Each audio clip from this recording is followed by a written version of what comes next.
کراچی کی city warden کی mobile جو شہر کی سڑکوں پہ دوڑنے کے بجائے صدر دفتر میں کھڑی مٹی کھا رہی ہیں، کیونکہ یہ گزشتہ شہری انتظامیہ کے دور میں دی گئی تھیں۔ جب انتظامیہ ہی نہ رہی تو ان کو استعمال کون کروائے؟ ایمرجنسی کی حالت میں ہم کیا کر سکتے ہیں؟ گاڑی سٹارٹ ہی نہیں، ہم لوگ یہاں پہ ڈیوٹی پر فوراً آ جاتے ہیں ایمرجنسی کی کال آتی ہے تو، لیکن یہاں پر موبائلوں کی حالت ہے کہ ہم لوگ ڈیوٹی پہ نہیں جا سکتے۔ موبائلیں خراب ہونے کی وجہ سے سٹی وارڈن ذاتی موٹر سائیکل پہ فرائض انجام دینے پہ مجبور ہیں۔ ہم عوام کی خدمت کرنے کے لیے اپنے کانویز پہ اپنی بائک پہ پیٹرول جلا کر آتے ہیں، لیکن پھر بھی ہمارے کو بے سہاروں کی طرح چھوڑا ہوا ہے۔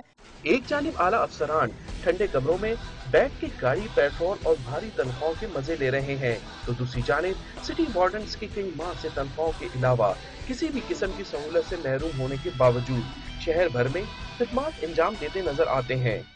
شہر کراچی میں خدمت انجام دینے والے سٹی وارڈن کی یہ خستہ حال موبائل ہے جو حکمرانوں کے لیے ایک سوالیہ نشان ہے۔